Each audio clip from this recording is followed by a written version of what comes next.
All right, guys, this is just a continuation of what we were talking about with chapter one. So, as we mentioned, we met Dill, who is Aunt Rachel's nephew, and he's visiting from Mississippi for the summer. So, they're getting to know Dill, and we find out that Dill has seen pictures. He's seen Dracula, and that's what sparks Jem's attention and makes him gain some of Jem's respect. This section right here that I'm highlighting describes what Dill looks like, what his hair looks like. He's got snow white hair, and it sticks out of his head like duck fluff. And he's a year her senior. So once again, we know that Jem and the narrator are 4 years apart, and now we're finding out that Dill is 1 year older than the narrator. So if we keep scrolling down, we find out about Dill's father right here. And he says that he hasn't had one, which is a little peculiar for the kids because they said that it's impossible that you can't have one. Is he dead? He says no. Then if he's not dead, then you have to have one. So Jem picks up on that comment and tells the narrator to hush because obviously Dill is an okay kid and they find him acceptable.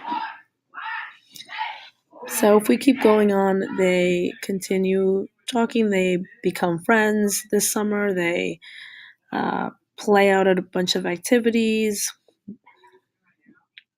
And at the end of August, Dill gives them an idea of making Boo Radley come out. So we don't know too much about this Boo Radley person, but we do find out that the Radley place fascinates Dill. So you needed to read this if you were doing your project on the Radley place. But we have a description here of the Radley house. We know that it's close to where the narrator and Jem live. Walking south, one faced its porch, the sidewalk turned and ran beside the lot. But these things right here, that the house was low, it had green shutters, but had long ago darkened to the color of the slate gray yard around it. Rain-rotted shingles drooped. Okay, oak trees kept the sun away. The remains of a picket fence. So all of these details show us that the house is not taken care of very well, and they believe that inside lived a malevolent phantom. So people say that he existed, but no one had ever seen him. You can tell that there's curiosity that the kids have, but they don't know who it could be. But there's a lot of talk about this particular character, Boo Radley. They say that he only goes out at night. They say that he peeps in through people's windows, that people's flowers freeze when he comes out and breathes on them, that whenever there were any small crimes that were committed, they would blame him. So basically, people are freaked out. And you guys probably understand what that's like. There's always like a creepy house in town that when you walk by, you're like, oh, what is this? Who lives there? Let me walk away. They even go to the extent of describing that a Negro would not pass the Radley place at night. He would cut across to the sidewalk opposite and whistle as he walked. So remember what we learned about the Jim Crow laws and how African American people were viewed at the time and the relationship they had. So it's a pretty huge description to say that an African American person would be afraid and would cross the street and not walk past this house. If a baseball hit into the Radley yard, then nobody tried to find it. That's it. It was stuck there. And we learn some more about the actual Radley family. We learn that they didn't go to church. They kept to themselves. Okay. I would be jotting some of these things along the side. Describes the family. And we learn a little bit about Mrs. Radley. She didn't cross the street for coffee with her neighbors, or she didn't join the missionary circle, so she wasn't like other women in town that would get involved. Mr. Radley, who is the father, We know that he would leave every day at 11:30, be home at 12 o'clock. They're just basically their family that keeps to themselves, but that the doors were always closed, even on Sundays. So back in the day, the community was a lot more open, and in this case, the Radley house, they just keep to themselves all the time. And if we keep going down, there is a neighborhood legend about the younger Radley boy. So everyone should have details about this. That he became acquainted with a group of boys that were named the Cunninghams from this area known as Old Sarum. And basically, they got into a lot of trouble, these kids. And nobody told Mr. Radley that his boy was hanging out with the wrong crowd. These are some of the bad things that they did. They gambled, they drank whiskey, they used to just, hang around outside loitering, that always leads to trouble.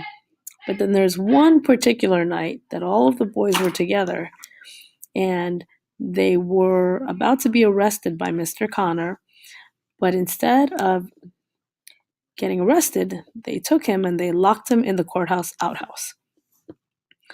So the town decided they had to do something about these boys because all they were doing was causing trouble. So they came before a judge and they were charged with a bunch of things: disorderly conduct, disturbing the peace, assault and battery, abusive and profane language in front of a female. Because remember, growing up a lady, you could never hear those things. And the last charge was that all of the boys needed to go to the state industrial school. Mr. Radley did not like that idea, and he said that he would make sure that Arthur would never get into any trouble. So the judge agreed to that. So all the other boys go to this industrial school and they receive the best secondary education. So they actually get the better end of the deal.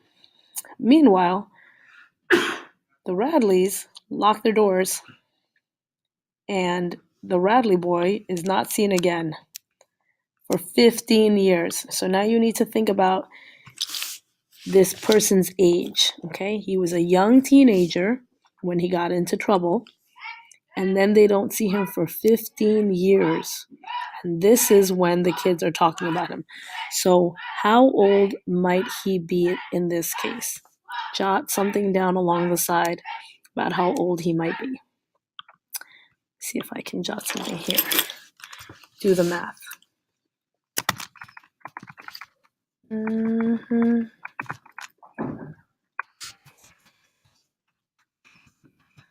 So maybe he's in his late 20s, early, or his 30s. He might even be in his 40s, right? Okay. So Atticus, though, being the good man that he is, says that he will not answer questions about him and to mind his own business. Let the Radleys mind theirs and just let them be. So Jem would get most of his information from Miss Stephanie Crawford. Miss Stephanie Crawford is like the town gossip lady. So we're going to put that down next to her name. She basically knows everything about everyone. And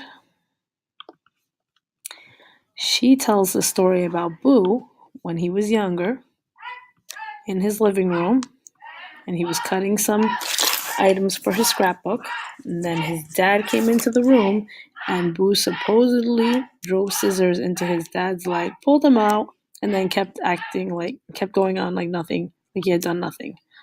So Boo stabs his father, scissors, and does not react. Okay.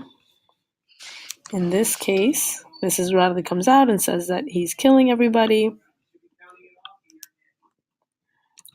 And at that point, he was 33 years old. So now we're talking about more time passing. Okay, so now he's 33 years old. Think about the ages. So they said that they didn't send him to an asylum. They just locked him up.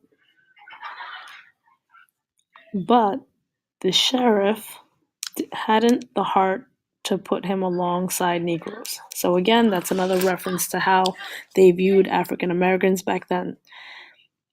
He wouldn't put them with the Negroes, but he put them in the courthouse basement.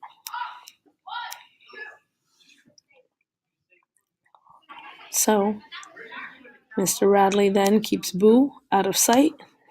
Nobody ever sees him, and nobody actually knows if he is still there. Jem makes the assumption that they keep him chained to the bed.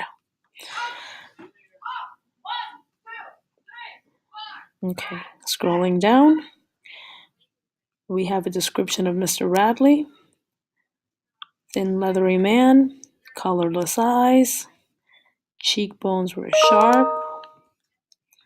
Sorry, guys, ignore that. And Mr. Radley's posture was ramrod straight, so he walked very straight. And then we find out that Mr. Radley's older son lived away in Pensacola, and they would come home and visit.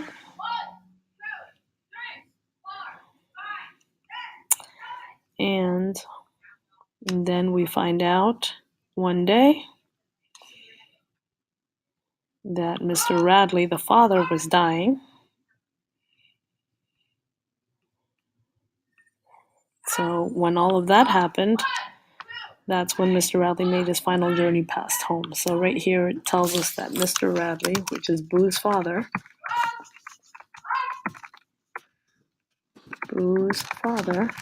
dies.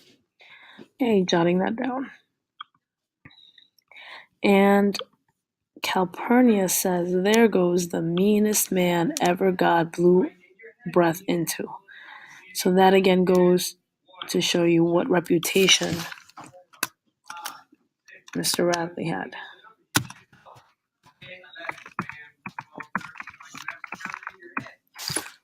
All right. So at this point, they thought that Boo would start coming out. But Boo's elder brother comes back from Pensacola and basically takes Mr. Radley's place. And the only difference between them was their ages. So basically they're the same person, so nobody still sees Boo. So Dill just wants to know more and more about the Radleys. He wants to know what he looks like. He wants to know what he does inside. He's super curious.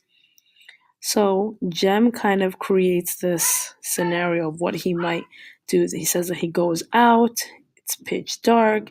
They describe what his head looks like. His head was like a skull looking at her. Says that Miss Stephanie Crawford made up this story that he looked in her window one day and she was freaking out.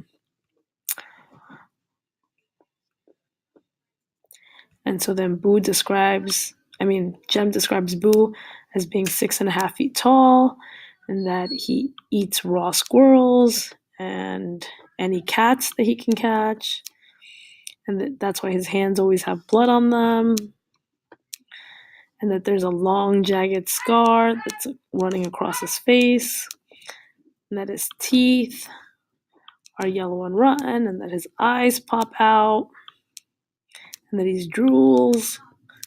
So if you picture a guy that looks like this, I'm pretty sure he looks pretty creepy. So like a creepy description of what the kids think Boo Radley looks like. Okay, so then, as we mentioned before, Dill has a desire to make him come out. He wants this to happen. Okay, he wants to know what it looks like. So they bet that Dill bets Jem the gray ghost against two Tom Swiss. that Jem wouldn't get any further than the Radley gate, and Jem would never go against the dare. So he thought about it for 3 days, and Dill says, "Oh, you're scared." And he's like, "I'm not scared, I'm just being respectful." So there's Jem who's trying to be tough. And then Dill keeps egging him on. "You're too scared even to put your big toe in the front yard." Jem says no. He's like, "I pass there every day." And the narrator adds on, "Always running." So she's basically saying, yeah, he passes by, but he runs by. So finally, they decide to play a game. And Dill continues to say that you're still scared. And Jem says, "I want you to know that he wasn't scared of anything. And that he could do it. He could just do it no matter what." But he tries to come up with reasons, and he says that if he got killed, there would be nobody to take care of his little sister, the narrator.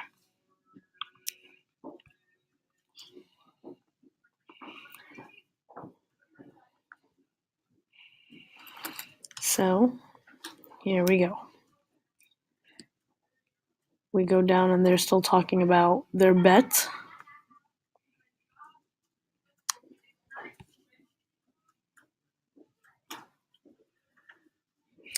But they come to an agreement.